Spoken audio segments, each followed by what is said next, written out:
They just give the tablets and devices to their children under 5 years old. For me, this just you kill your child. What should we look out for as our children get older in terms of marriage? Girls especially, they are more emotional than boys. So if you are a father and you have a girl, it's very important to build that love relationship. For your children, for example, if you are that a parent who you try to correct every mistake, you destroyed your children. New generation now. The problem is if they always transactional relationship. If that doesn't give me constant enjoyment, then that's waste of my time. Assalamu alaikum wa rahmatullahi wa barakatuh, brothers and sisters. Welcome to another episode of the Family Podcast with your host, Adil, and our resident psychotherapist, Ahmed. Assalamu alaikum, Ahmed. Salam. Today's guest, alhamdulillah, gives me great pleasure to introduce none other than our beloved Sheikh and community leader, Sheikh Dr. Mostafa Al Shaybani. Assalamu alaikum, Sheikh. Alaikum assalam wa rahmatullahi wa barakatuh. It's a great honor and pleasure to have you with us. It's my honor to be with you in this in London for the first time. It's a good point. We've actually, as you viewers know, been changing studios, so we're trying to find the best studio we can. And today we're actually at the Chocoberry in Whitechapel. They have, alhamdulillah, given us the studio or the upper floor at their shop, inshallah, to be able to record the podcast today. So I'm looking forward to some nice desserts, inshallah ta'ala, and some great coffee and food throughout the podcast. Ahmed, shall we get started? Of course. Pleasure to have you, Sheikh. Sheikh, there's a saying that you say presence over presence, right? MashaAllah. So that takes us to the first question. Do you think Muslim men are doing enough at home? Alhamdulillah Rabbil Alameen, wassalatu wassalamu ala ashrafil mursaleen wa ala alihi wa sahbihi ajma'in. Nowadays we live in a very difficult time. I think we have to raise the awareness for every single couples. When we come to the men, I would say, at least in the Western country here, men, they don't give quality time to their children. And the reason for many men, we provide for them. So you'll find a man who have 3 jobs just to provide for his kids. I would say that's very good. But do you know that your children need your presence more than your presence? They need your quality time.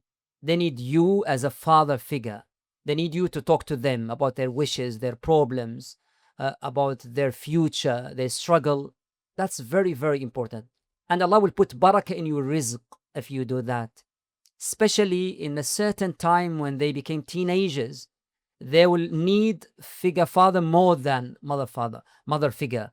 So this is very important to understand this.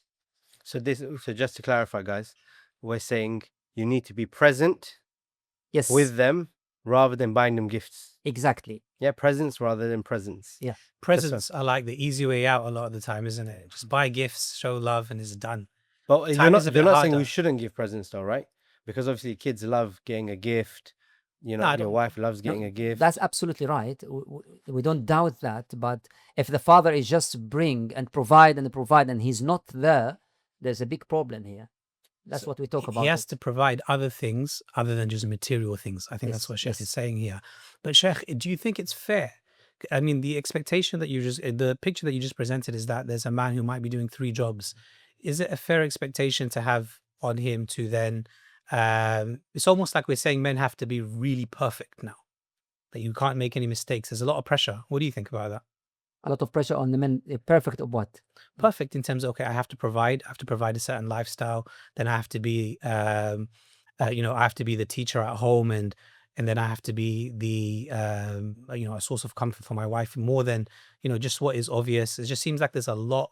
There are some men that will say that, is it fair to have such expectations, or can we be a bit more realistic? Or even mercy, where does mercy come into it? Very good. We can't do all these things at the same time.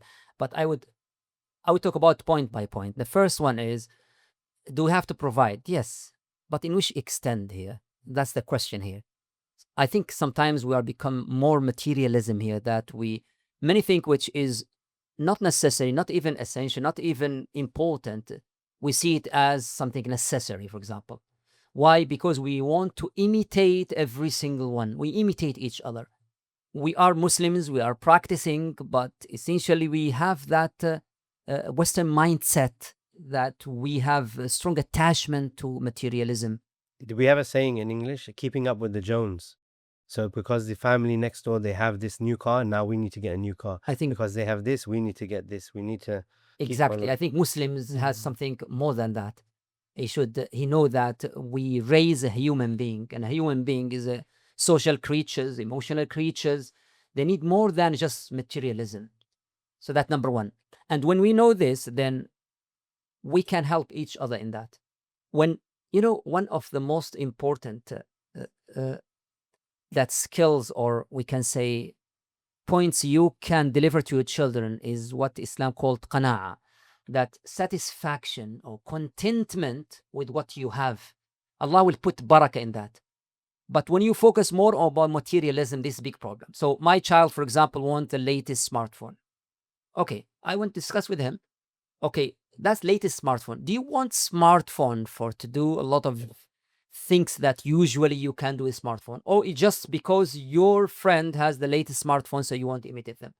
We have to discuss that. We are Muslims. We have our own values. We are our own mindset. If we delve just to imitate everyone, then what's the point? Just before we go into that point, Sheikh, you going back to working 3 jobs and providing. Sometimes I feel when I'm speaking with other brothers that when they go and their kids ask them for something, if they're unable to have the money to provide, they feel like they failed, because the first thing that they are told is the man is a breadwinner. So if I'm not putting enough bread on the table, I'm a failure. Then we need to change this perspective. They feel inadequate. We Yeah. need to change this perspective. The person need to know that what does Islam mean? I'm Muslim. Is there any difference between Muslim family and which is a non-Muslim family, for example? We all human being. We all raise our children. We all love our children. That's a nature of a human being. But you are Muslims. What Islam add to you in that? That's very important questions. Islam add to me that I'm here for a purpose. I want to raise my children for a purpose. Then when I understand this, then I will focus on, I'll provide them what is essential. I'll provide them. But when they ask just to imitate others, I want to replace that with the value I will place in them. For example, look, the more you set objectives for your children, the more you forget about this materialism. It's all about when you fill the cup of a lot of what you want to achieve, they will not think about the materialism. But that show me there's a lack of this in the family. So the family, the parents themselves are just dedicated themselves to the materialism. So they transfer that to their children. That's kind of what you mean, I guess, isn't like, in order to transfer your values to your children and help them to see life and what to value, you have to be present. And presence, as in the gifts, they seem to be like a quick plaster over it. I think it's like almost an element of like, if you are giving your children presents as a means to compensate for your time, then really what you're doing is you're seeing yourself through their eyes, right? Their lens. What do they think of me? Let me make them happy. And that's the end of it. But to give them presence, your actual physical presence, teach them values, for that, you're kind of now having to see them through an external eyes, Allah's eyes, or, a different objective. Amazing. Okay. You can only do that if you're present, right? Yes. Let me clarify something. Maybe the audience, they think, I don't like presents. So I give a lot of gifts, alhamdulillah, to my children.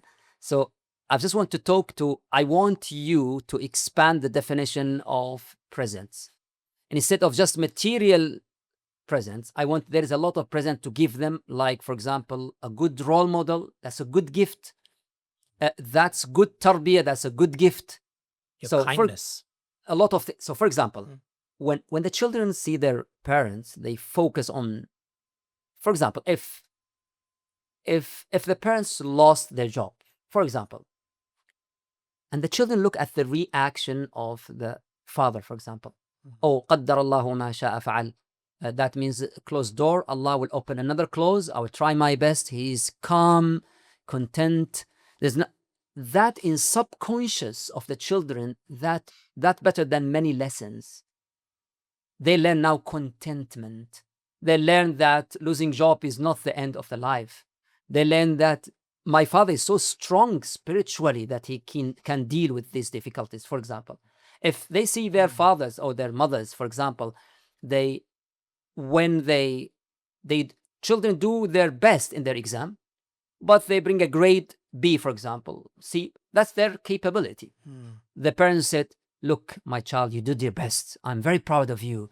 You did your best. That's the most important. Outcome, when you did your capability, your best, that's enough. That's what Allah wants from you. In the same time, when the same child miss their salah, the father now become very serious. Oh, I love you so much. I want to be you in Jannah. What does that mean? That means we set the priority to our children. We focus on our deen, and we need them to do their capability also in dunya. But if that's fine. That's all in the subconscious. Some parents, their priority, I want my children to go to Oxford, to Cambridge. That's brilliant. But when their children miss their salah constantly, they doesn't care. What does that mean? That sends the subconscious that priority is dunya over deen. That's what I mean. So presence is just have the quality time if you can. Okay. On the topic of, again, if are Muslim men doing enough at home? There seems to be this battle these days between husbands and wives, and I think it's always kind of been there, right? It kind of goes down to appreciation, not feeling appreciated for the things that we're doing. How should couples manage that? This idea of who's doing more? Very good. They always have that same problem, right? I'm doing so much and he's not doing anything, or I'm doing so much and she's not appreciating anything that I do. How do you think couples should navigate that? I think the question or the competition itself, how is do more, how is better, if we reach that status, there's a problem here. There's a problem. There's a real problem here.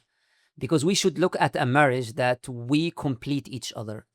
We try to help each other. We are here in the same boat. So I will take this, you will take this. How can we deal with that? Number one, as you mentioned, appreciation. Appreciation is very, very important. And I was want to send a message for all my sisters. Do you know, they said that the respect for men is oxygen. Oxygen. Men, in their nature, they want to feel that they are respected. And that's why Allah give them qawama. How can the woman do that? By appreciation. When your husband provide and bring something just from LD, that's very simple things. When you say, oh, he come to the house, oh, thank you, jazakallahu khairan, you are the light of this house, may Allah, these small words that can affect the man immensely. He feel in his side, oh, I'm something, I'm a main figure here. I'm just a few words. And that's appreciation. The same time also, when the woman did her well, they take care of children, when they dress well, you also have to compliment, because they're affected by what they hear also. These micro habits in marriage is very important. That appreciation, compliment. But when we go to just who do best, this my job, this your job, one of the problems of the youth nowadays, they understand marriage as rights and responsibilities. Oh, can you tell me, Sheikh, what's the right and responsibility in marriage? If they ask me this, I will never answer this immediately. I will step back and said, look, wait a minute. If you understand marriage just our right responsibilities, your marriage will destroy your marriage. Rights and responsibilities only when there is a problem in marriage, then we the right. But the default should be mercy, empathy, love, mawadda, rahma, sakina, as Allah tabaraka wa ta'ala. So when there's a conflict, yes, we ask about what's the right and responsibilities. So when we build in that love, so how I can do that? I do my best. And I will not criticize my spouse. Just do your best and appreciate the other spouse. That itself encourages this spouse also to do their best. But once you start criticizing, you just come to this, battle, who is do best, who, men, woman. I think that's a really good point, Sheikh, you just touched on there, is not to criticize. So how do we balance that in, from what I'm understanding from you, is to overlook things, overlook shortcomings, overlook things that you might not be necessarily happy with or are not the best, and appreciate the things that you do have and all the hard work and everything that's happening. But how do you deal with that if you're, If for you don't, someone might say, okay, you're not you're overlooking them, but then what will happen is, I'm assuming you're holding it in, right? okay, You're holding it in, you're holding it in, and then eventually something's gonna happen, and then all of a sudden, It becomes resentment that yeah, builds up over time. resentment, or there's an outburst, and all of a sudden there's 15 things. Not that it's happened to me, but there's 15 things that have been amazing, happening, amazing, and then absolutely amazing. Yeah. That's what I mean by criticism. Look, very important skill in marriage for any couples. If you don't like something, don't hide it. Don't hide it. However, wait for the right time, the right mood, say it in the right tongue. If you do that, it will fix everything. But if you hide it to yourself, as you said, you explode one day. No, don't hide. Between spouses, there should be transparency. But the problem is there's a difference between to criticize or to how you will express your feeling. That's where the problem lie here. Oh, you always do this for me. You always do. Now he become now fences now. What the problem is just how we do it and when we do it. the how and the way. So how and when and the way. So it's not criticism. I just tell you I don't like this. That's it. That's number one. Number two, there's a very important skill in marriage, which is let it go. Not everything we should, with spouses and with children. Arab called التغافل. التغافل means let it go. Means التغافل هو 19 الحكمة. Is majority of wisdom is just let it go. For your children, for example, if you are that a parent, will you try to correct every mistake? You destroyed your children. I would say 90% of mistakes at how you should let it go with your children. Focus on something vital. So, for example, if you break a glass of glass, full speech, become angry. Glass is just £2. Go and buy another glass. Why you damage the emotion of your children just for £2? Oh, they paint on the wall.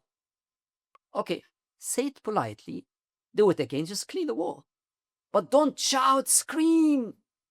But when they miss their salah, they disrespect you, they have something in their safeguarding, that's something serious. And then their children, they will, now they know the priority.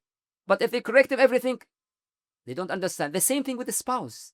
Let it go. Let it go. So you understand it, let it go. If it's repeated, yes.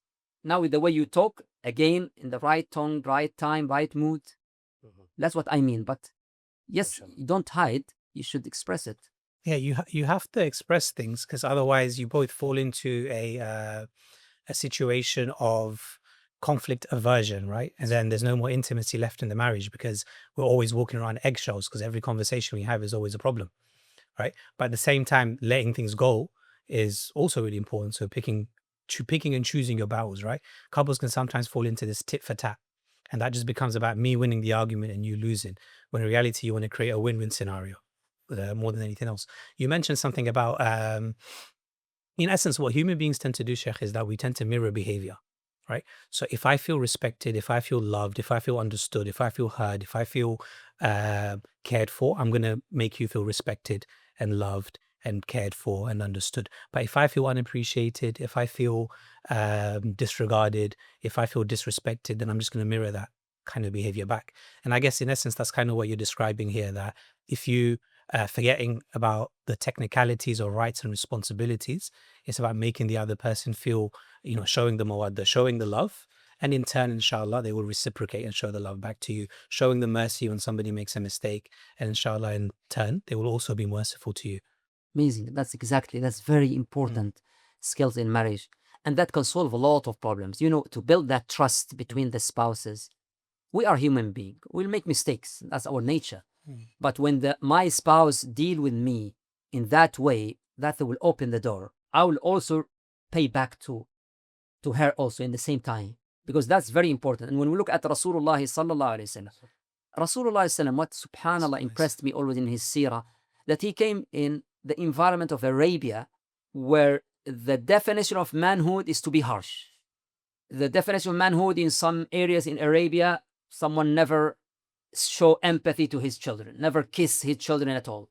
In Arabia, Mecca especially, the man they never even accept their wife to negotiate with them. Would you say that would count as toxic masculinity? Yes. And Rasulullah could be- came to broke that. Yeah. To broke this. In Arabia, that look, you can't express your love to your wife in that time. Rasulullah sallallahu when Amr ibn al-As asked him, Man ahabbu an-nas ilayk? Who is beloved to you? Straight away, he said, Aisha. That's a big thing in Arabia. To express that you love your wife, that's unusual. That's something to one day Rasulullah sallallahu alayhi wa sallam, when he get married with Safiya Sorry, radiyallahu Sheikh, anha. before you go on. Yeah. And the second person was, I believe the wording of that was related to Aisha again. Aisha. And then he Her said, father. the second one, he said, her father. So imagine it's twice Her that father. you double. Twice. Yeah, Amazing. subhanallah. Rasulullah sallallahu when he get He's married doubling with... down on breaking the cultural stigma at the time. In That's a sense. if you That's look the at point it. here, that he break these traditions. Mm. That we have to know, very important point, there's a difference between traditions and Islam. Mm. When we come to family, there's always mixing. When we come to dealing with women, there is always mixing between traditions. And let me give you an example from the Sira. Umar in Sahih Bukhari and Muslim, he said, Kunna qawman naghlibu nisa'ana. We were in Mecca, the dominant role is always for the husband. My wife can't even negotiate with me. That's in Mecca. That's tradition. We came to Medina, فَإِذَا قَوْمٌ تَغْلِبُهُمْ نِسَاؤُهُم. Medina are opposite. The men are soft. The woman can negotiate with her husband, no problem. Umar get married with one Ansari woman. So she said, oh, Umar, I don't think that's the right opinion. Umar shocked. Who are you? How can you do that for me? She said, نِسَاءُ رَسُولِ اللَّهِ صَلَّى اللَّهُ عَلَيْهِ وسلم يُرَاجِعْنَهُ. The wives of Rasulullah sallallahu alaihi wasallam, they even negotiate with him. And she said, وَيَهْجُرْنَهُ أَحْيَانًا سَائِرَ الْيَوْمِ. And sometimes they don't talk to Rasulullah sallallahu alaihi wasallam because she is angry. Umar even can't believe this. So he went to his daughter Hafsa, which is the wife of Rasulullah sallallahu alaihi wasallam. He said, is that right? Do you negotiate with Rasulullah sallallahu alaihi wasallam? She said, yes. And you sometimes angry, you don't want to talk to him? He said, yes.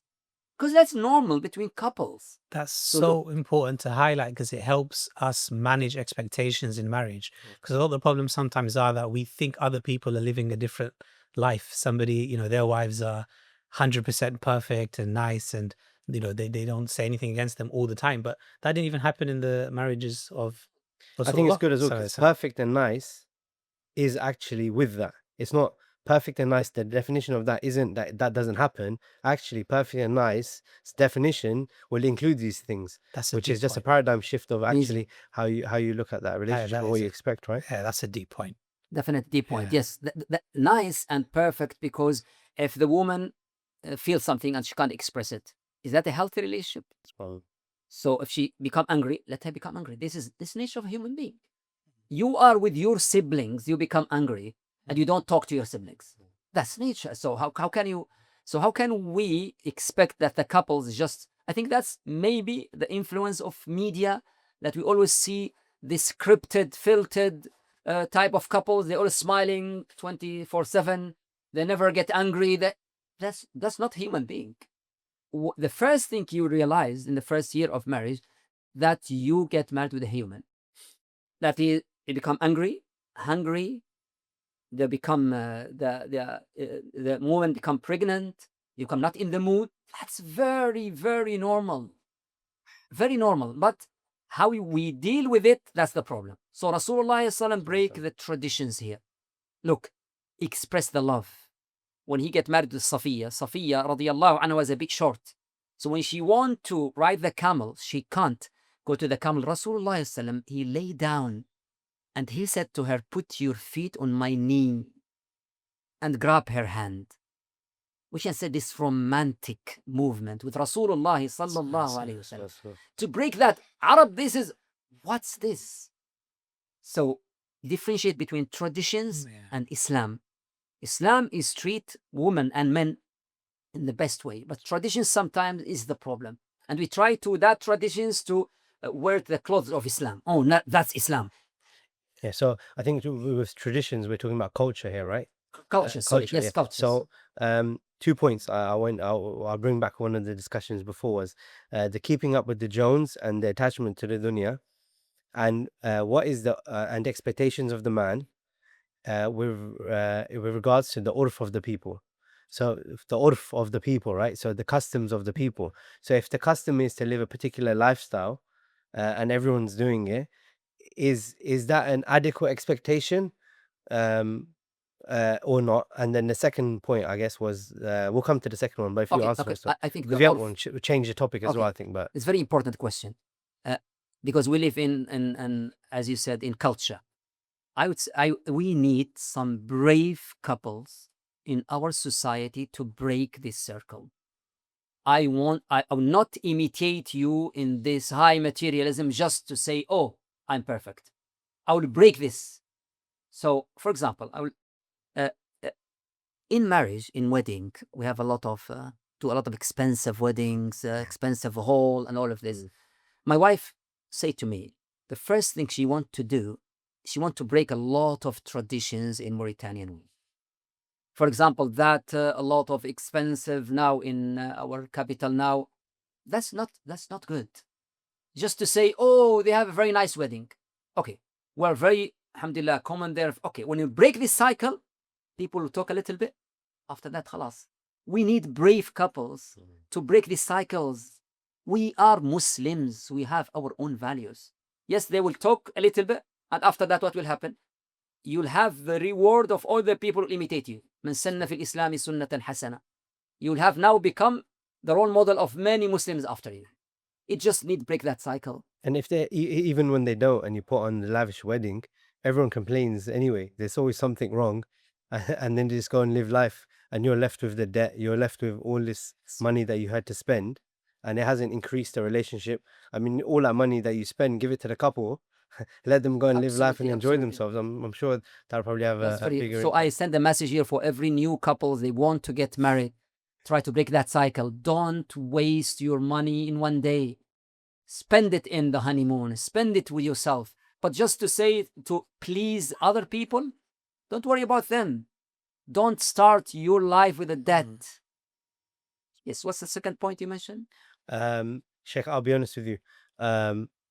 Let's forget my second point, because you just touched upon something which you said, which was slightly personal. So I think it's a good segue into when the cameras are off, Sheikh, when it's Sheikh Mostafa Shaybani at home, right?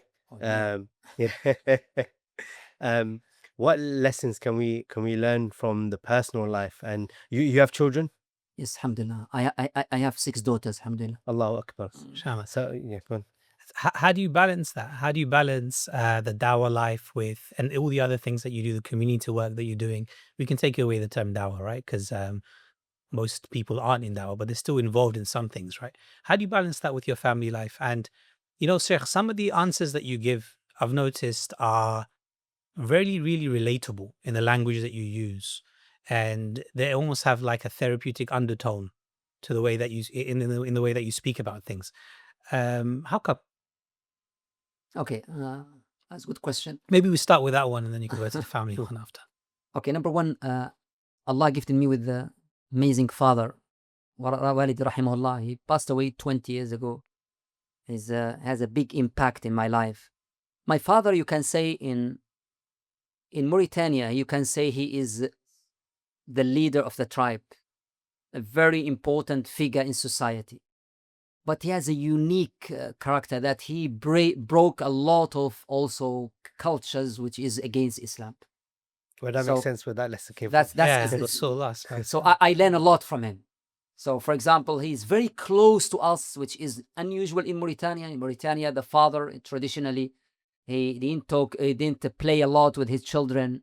It's just like Arab a long time ago, and till they grow up. My father is completely opposite, and so I learn a lot from him. A lot. He always joke with us. He always have a sense of humor. When he's present, we feel that we can express ourselves, which is unusual with other fathers. So that's number one. And number two, I'm Sirah Rasulullah sallallahu is I adore Sirah. Sirah for me is the main source that I can, after Quran, Rasulullah sallallahu alaihi wasallam. I always look at Sirah in the angle of all what Rasulullah SAW did for the culture. Yeah. Where's the culture can come with the... There's a dominant culture in Arabia, and Rasulullah SAW break that culture. Yeah.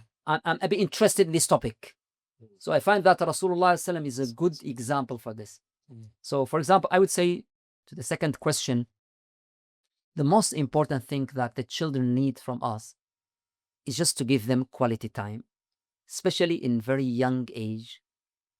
And let me just express a point here, maybe it's not relatable here, but you know, from the birthday and the age of 5, I see some parents nowadays, they did something for their children. This bothered me a lot. They just destroy the future of their children. What's that? They just give the tablets and devices to their children under 5 years old. For me, this just, you kill your child. This seems you don't like your child. Believe me, a small brain can't afford this and just give them all the time. This is the time where the brain is developed very rapidly, quickly. This is the time where their emotional and social intelligence will build. They will look at the facial reactions of your face. They learn a lot. Look at your tongue. They deal with their parents, with their families, with all of this. They learn a lot. And just give them a tablet for ages. Subhanallah al-Azim. This is, I can't. Many parents will say it's just like a break for us when we do that. When we give our kid a tab for 5 minutes, it's just easier to do. Are we just being selfish? Is that what it is? Where do you think this comes from? Why do we... Come number one from a lack of awareness. If you know what the neuroscience talk about how this affect your child, especially this very young age, just read about it. The more you are aware about this, the more you look at it as you give them a poison. Literally, poison. So, if you are it should be just very little time. Let me make it clear. I don't talk about the people after the 5 years old. I talk about this specific age. This is just, you give them poison. So for the mother, you want them, you have to be patient. Try to do everything. I have now, alhamdulillah. It's difficult though, because difficult. back in the day, like before we kind of lived in the type of societies that we live in now, it wasn't just a mother and a father looking after a child. You had grandparents, you had aunties and uncles, you had people who worked in, just the local community. But right now, the mother, or, commonly she can't go to the bathroom without the child, That's right. knocking on the door. Like we have Absolutely. to, Okay. if, it's not, it just seems really hard. Very good. The tab, it just seems like a really very, easy very way hard, to do it, impossible sometimes. Okay. Let us first agree it can affect the brain of your child immensely. That's number one. Agreed. Okay. Yeah. Number two, if we do it as a necessity. Necessity means a very short time. Hours with tablet, that's not a necessity. Yeah. So if you go to bathroom, that's necessary. Number three, let us help our mothers in this. That's where the men duty come here. The men who think they just need to provide.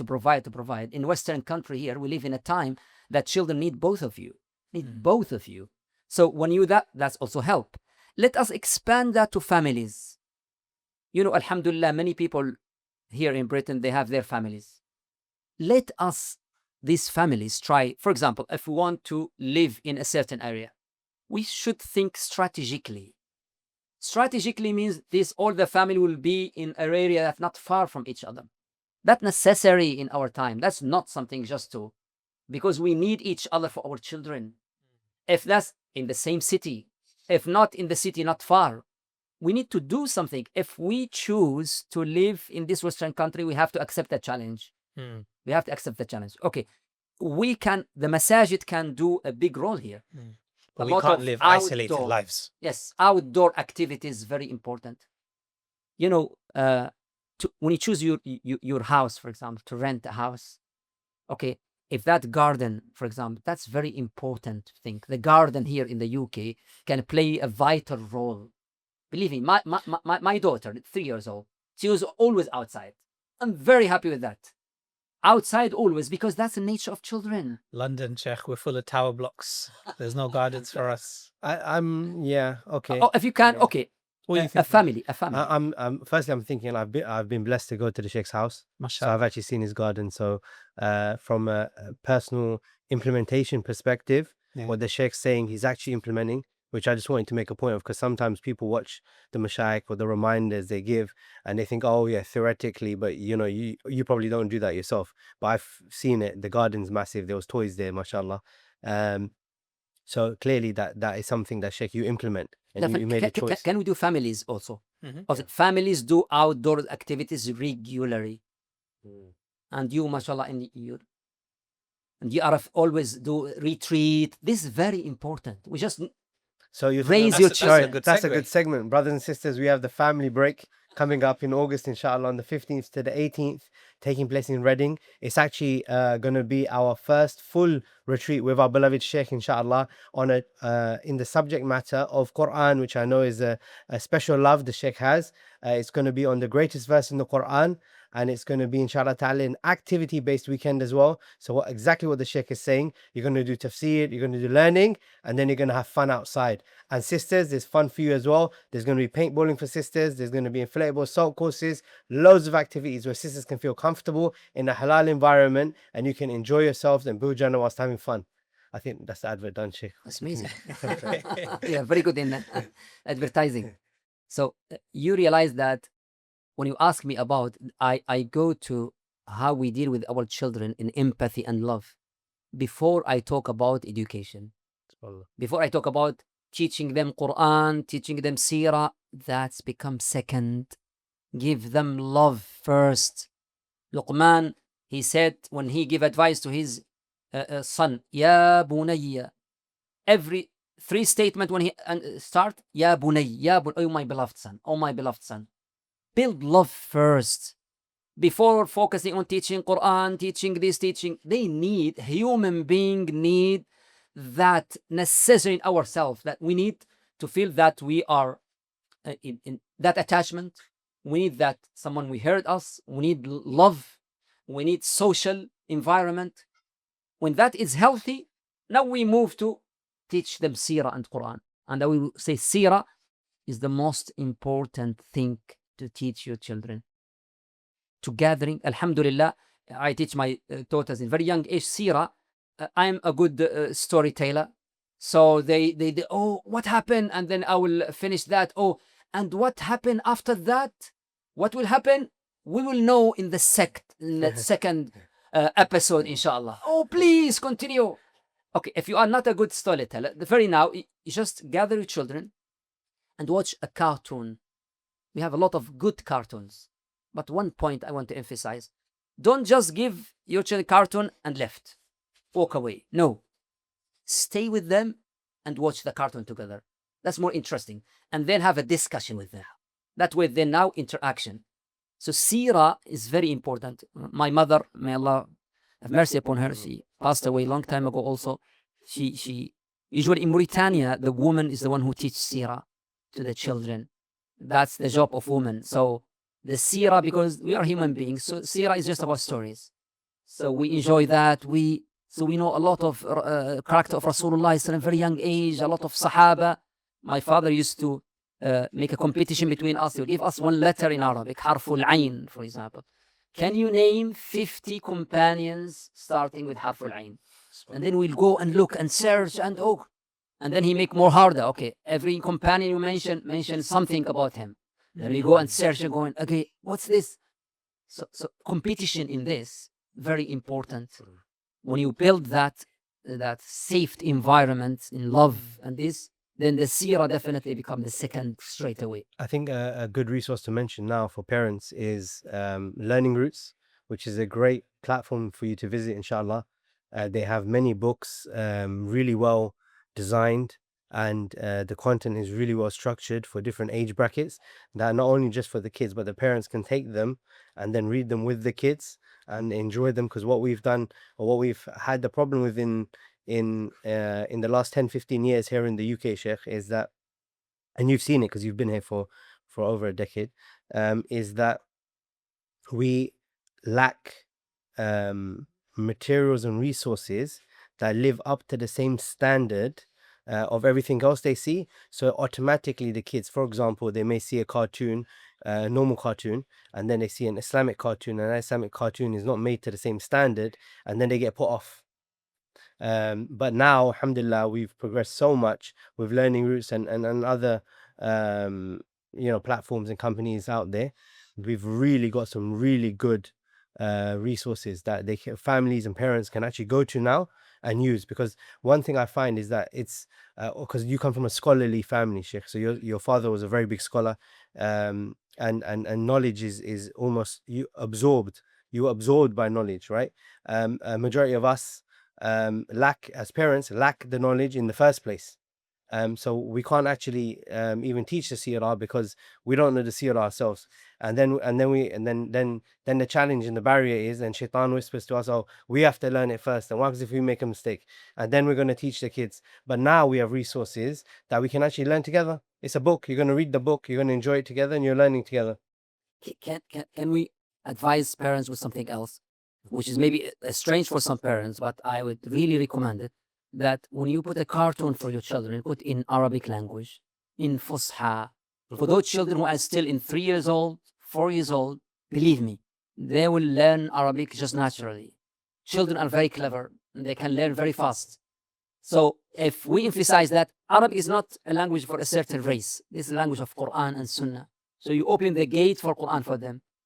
And I have experience with this. We speak Arabic was a dialect, but in cartoon, I always put in Fusha, that my daughters in very young age, they will speak in Fusha and imitate the cartoon. Ummi, ماذا تقولين? Ummi, تعال إلى هنا. So that's not my dialect at home.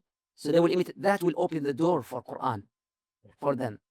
But I will here emphasize that when I emphasize the love and social environment, why I always emphasize this, because I see in the new generation now, the problem is, for example, they always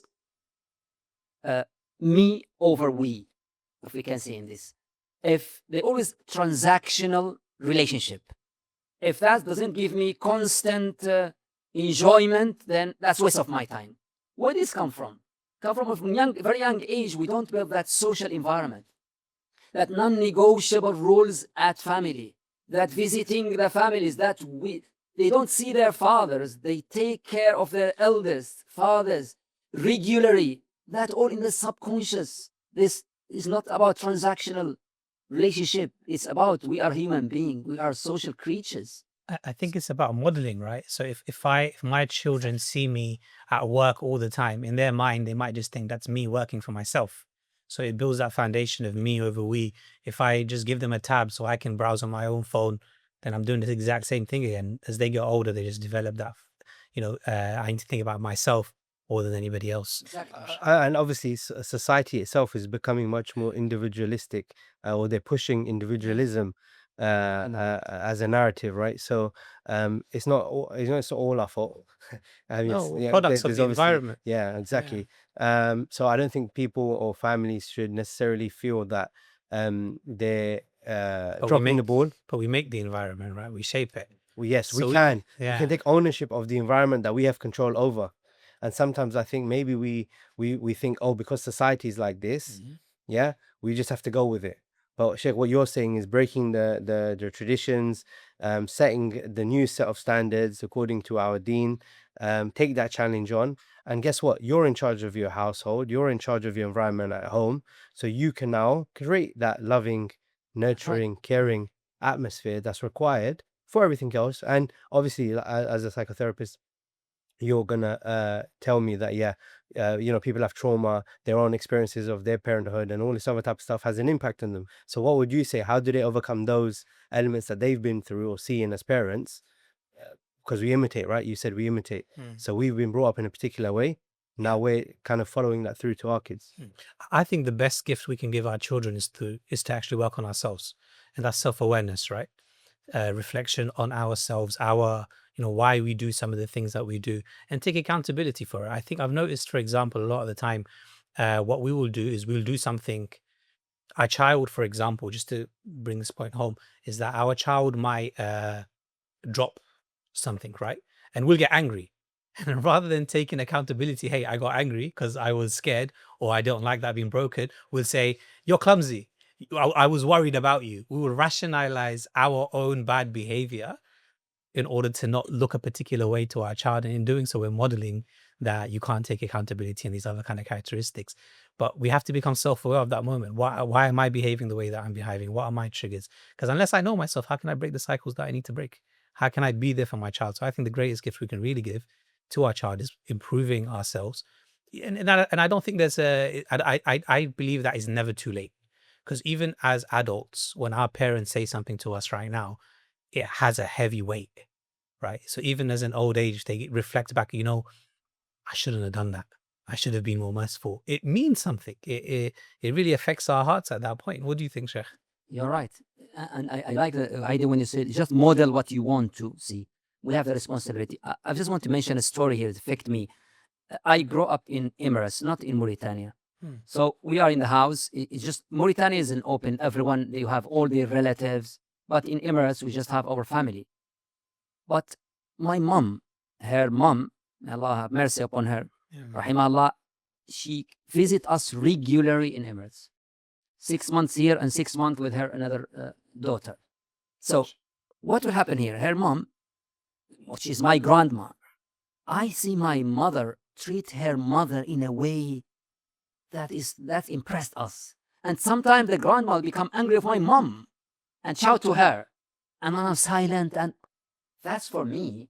I can see all of this in front of me, that in my subconscious, so my mom respect her mom so much. When she is become ill, she take care of her in a way that all these things is very important. For example, if you have a family in Birmingham, your parents there, and you visit them regularly, and that's non-negotiable. You take all your children, and you go monthly, spend 2 days. That's in the subconscious of your children means a lot. Means a lot. But when they say, no, we don't want to go. No, make non-negotiable here. To go and visit. This relationship is very important to break that materialism and that just me over we. That's why I emphasize healthy environment is more important than education itself. Education become next, not first. It's like the more isolated we become, the more opportunities to teach and learn from we lose, because it's just us as a family unit, husband, wife, children. But when we become more isolated from the extended family, which is probably as a result of our culture that we grew up in, the Western culture, we lose kind of these opportunities to teach. Exactly, that's the point. This is a really good set. Sorry, go on. But no, I was just going to go to the other section that we wanted to That's speak just speak one about. point. Sheikh. The significance of this, that Quran is all about the reflection upon universe. When you live just with your tablets and devices, some children now, when you go to the park, they say to you, what's the point? I can see all the beautiful scenes in my device here. You know how the fitra corrupted here with this. So when you engage with Quran, you need this There was a to be a human. There was a clip on social media I saw where the person is at one of these, not the Seven Wonders, but a very beautiful sight. And instead of him looking, he's holding his tablet and he's going, "This is amazing." But he's looking at it through the camera while he's looking at it. Subhanallah. It's crazy, Sheikh. It's just so true. So true. People don't live in the moment to experience it, the experience for itself. Even when, like, for example, you go to eat, you have some nice food, you've gone to a nice restaurant, first thing you do, and I'm guilty of this as well. You do a picture, you take a picture. Oh, it looks good, take a picture. And then it's Your dopamine will not will tell you, still be say, wow. It's like a constant need for validation, isn't it? It's just a constant need for validation. We keep feeding it and it just grows bigger. It's insatiable almost. Yes, one man. But Sheikh, we wanted to speak to you about another section, which has to do with as children get older, right? So you have certain older children now, mashallah. What should we look out for as our children get older in terms of marriage? How do we kind of address that topic? How do we navigate those kind of scenarios? Okay, number one, we need to be friends with our children when they grow up. when the children grow up, we have to be friends with them. It's very important. Have a discussion with them. The commands just without any justification, without any discussion, doesn't work here. We have to know this. And there is a athar, there's a narrative in Ali radiallahu anhu that Sahib ibnaka, when your son come in a certain age, then you have to be his friend. Or that's very important. That's number one. Sheikh, can we just touch on that? What do you mean? Can you give me an example or describe to me a person who's a friend of their child? Okay. A friend of a child means I will, for example, I have daughters, alhamdulillah. So I'm very open with them that if they have any problems, they will not just go to their mother. They will go to me also and discuss with me. No, don't hesitate to discuss anything. Some father figures, they think this can reduce their respect, which is not at all. When they reach a certain age, you have to be friend with them. Friend with them in a way that I'm even tell my daughters that, look, we are living this time. You have reached the age of marriage here. If you are interested in anyone, please come to me and tell me, which is unusual in our traditions. Yeah, no, They feel shy, they don't want to think, but I want to send that message to them. They will not say to me because of my traditions. They will go to their mom. But my message is clear now that my father is open, especially girls. You've opened the door. You opened the door for them. You know, girls especially, they are more emotional than boys. So if you are a father and you have a girl, it's very important to build that love relationship. They need to hear, I love you so much from their father. Then they now satisfied with that class. They will not look outside. So I'll come back to this. So be friend with them means to discuss with them. If you have a son, you can discuss with him to know what's his standards in marriage. Maybe he needs some help in that also, because our youth now need help in this. Yes. I'm ready for marriage. What does that mean? Yeah. I'm always say readiness doesn't mean financial matters only. How do you know that your children are ready for marriage? What kind of signs should we look out for? For me, readiness has 4 opponents. I would say this to any youth. If you have these 4 things, you are ready for marriage. Number 1, you are ready intellectually. Means, what do you need from marriage? Do you marry because many people are married, so you just imitate them? Or you have a plan? As a Muslim, we get married because this is ibadah first. Allah Ta'ala will alleviate my rank in Jannah when I married and I have a children. We get married because we want to raise a pious children. We get married to raise another one spouse, which me and her will help each other walking in the path of Allah Ta'ala. So, to intellectual means, imagine yourself after 20 years. What's your plan after 20 years? How do you see yourself after 20 years? Okay, that's your plan. Your objective is very easy. It's very clear. Then that will help you to choose your spouse. Problem with many youth, they don't have any standard. They don't have a plan in their life. So they go to the, I think we are compatible. So intellectually, do you mean you need to know why you want to get married? Yes, and who is suitable for you, because you have a plan in your life. So I'd say a majority of the youth that I speak to, they are getting married, or the first thing is because they have desire and they don't want to commit sin, and they need to get married. That's not enough. Some of them are even as a parent, Yeah. if you see our children under that, that's just where they are. Do you still think that's not enough for us to encourage marriage, or No. what's the next step after intellectual? That's not enough for them to. We just want to open their eyes to another aspects. Yes, to fulfill your desires is one of the main things to get married, but that's enough is not enough, because you are Muslims. You have to plan. Because if that's the case, you can marry anyone, and after tomorrow you are not compatible. How do you know you are compatible? Because you have a plan in your life, and I want that spouse to go with me in that plan. We help each other. Okay. That's what I mean by here. That's number 1. So Yes, the second thing is, are you ready emotionally? Emotionally means, can you control your anger? Anger issue is very important in marriage, because especially for men, the divorce is in your mouth. So if you can't control your marriage, and you can assess that with your siblings, you shut down in argument, You can't continue any argument, go and take a course of anger management. Emotions also to express. Many couples, the problem is they hide. They assume that their couple, they know what is in their mind. No one can know what's in your mind unless you express it. Just express it. Don't be shy. Your expectation of your spouse to think or to know what you're thinking in your head. Yes, that's wrong.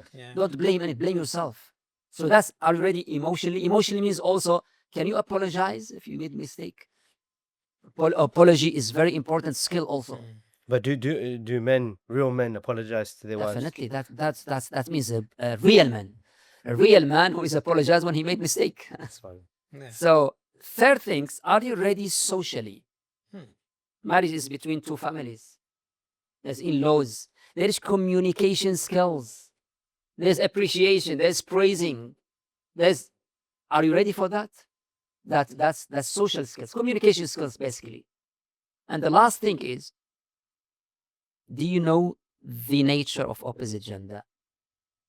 If you don't know that, for me, you are not ready for marriage. Why? What do you mean? What do you mean? Yeah.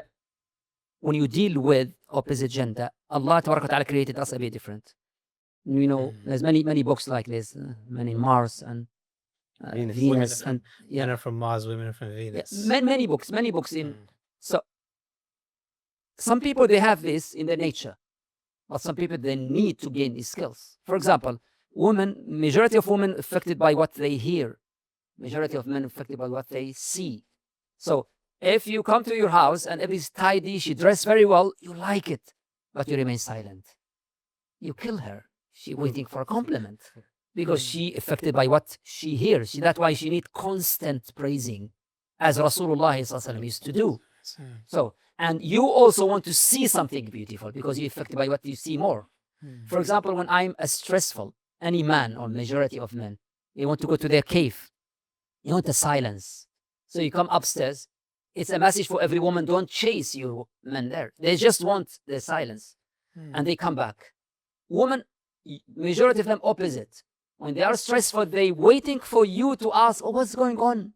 And when you ask, they don't assume any solution for you. It's a message for every man. Don't bring any solution. But that's very hard. They want you just to listen. Listen and, subhanallah, how's that happen? Let them talk. After half an hour, they process in talking.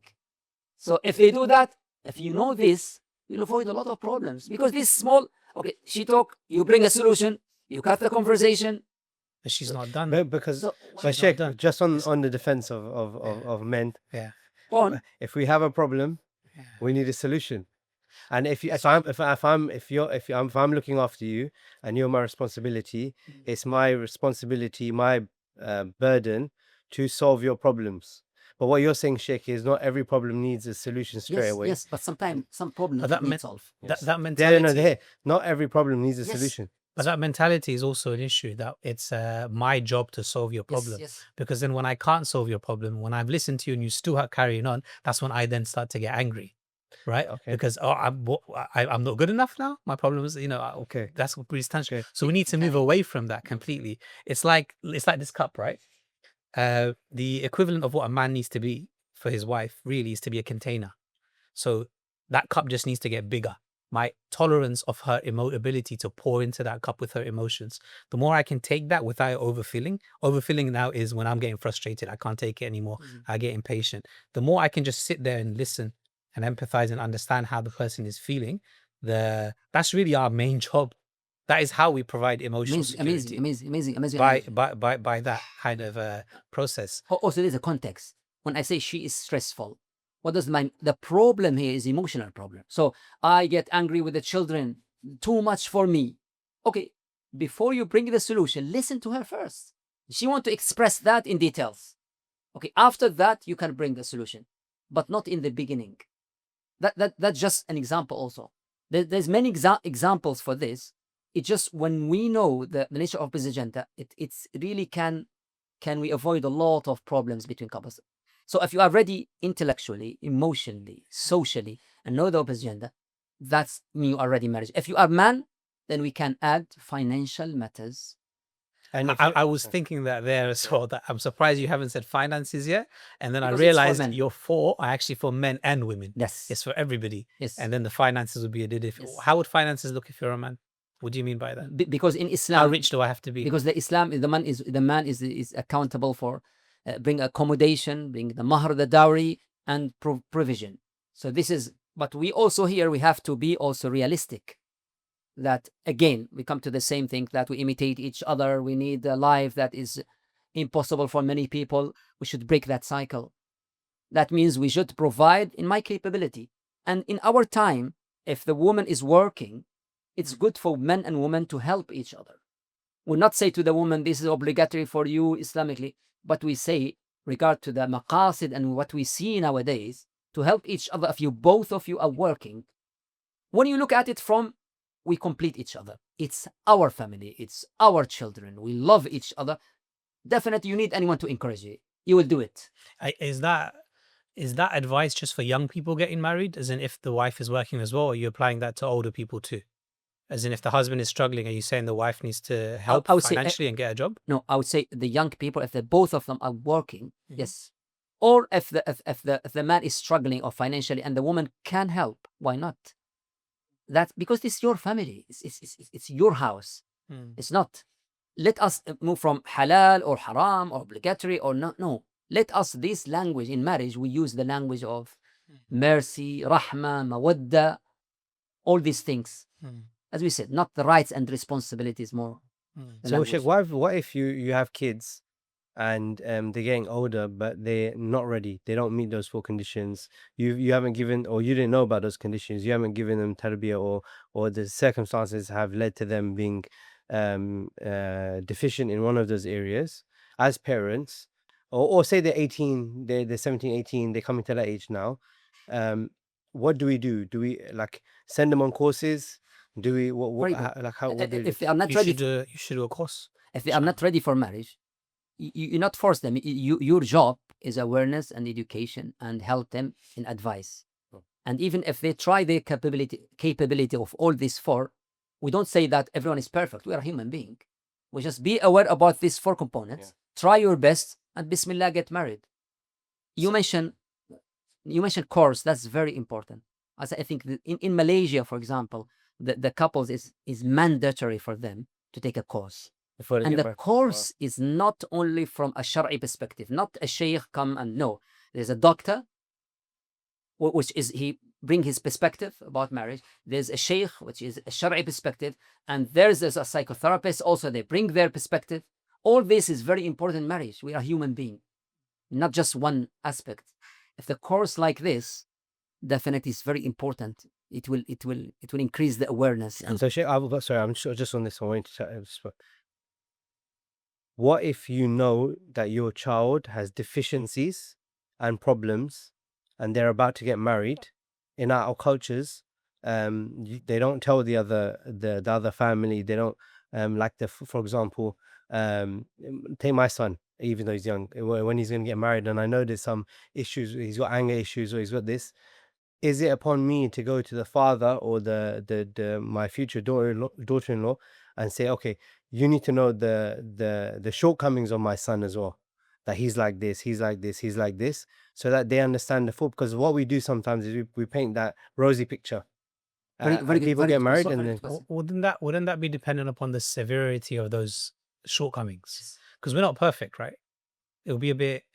Would we ever get married? Would anyone ever get married if? Oh yeah, I don't mean I mean, extent. You mean like serious shortcomings? Like, if you've got a son who's got an anger problem and he hasn't told his future spouse, and you know that he's got an anger problem, then someone surely somewhere down the line should inform someone that maybe he needs to get help, or you should expect no. We should actually differentiate between 2 things. Number 1, what's the level of that anger issue? Everyone has anger issue nowadays. But in which extent? That's the problem. Yeah. And that you can know very well with your siblings. Someone can't do any arguments. Always shut the door or shut any arguments. Always broke the... No, that's a severe. Yeah. You can't hide that. You make dhulm to these people. Even if your son, that's not good. It depends to the level. If it's a severe level, no, it's obligatory for you to number 1, أنصر أخاك ظالما أو مظلوما. Help your son first. It's for his benefit. Try your best to reduce this. Try to take a course. If you did your best, that's it. My point is, do your best to fix a problem. Maybe you can't fix it all. That's fine. But to do nothing with it, that's the problem. That's number one. Or to come to a family and you make a perfect picture about, and you know this is severe. You can't say, oh, my daughter has 1, 2, 3, 4, because we're a human being. Everyone has this fault. Yes, exactly. Yeah. Unless it's a severe, you know it will damage that. In that way, no. This is, I think. So check and that's great to know, because what we're saying then is actually, as parents, a lot of the tarbiyah and what we're actually doing is we're preparing our kids for marriage. So from the beginning, from everything that we've talked about so far, from the tarbiyah, from the tablets, from everything, is going to lead to molding them into individuals who are eventually going to get married. One of the other brothers mentioned to me, I said to him, oh, when he, like, his daughters are here, mashallah, he's got 5 daughters, and I said, oh, when are you know, they're time to get them married, and he said they're not ready yet. And I thought that was a bit strange, because I thought their age and you know, in our culture. He goes, no, because I have to make sure that they're ready when they do get married, that they are you know, in the right mind frame, all the points that you were making, mashallah. So for me, maybe a point that we want to touch on, Sheikh, is as parents, we have to be preparing for that day when our kids get married and live that marriage, to build them, right? To give them tarbiyah. Because if we don't, we can't get to that point where they hit 25 or 26 and go, oh, by the way, you need to have these characteristics. We need to do this. We need to do this before you can. Absolutely. Start from very early. But I don't tackle one issue when you say we raise them to get married.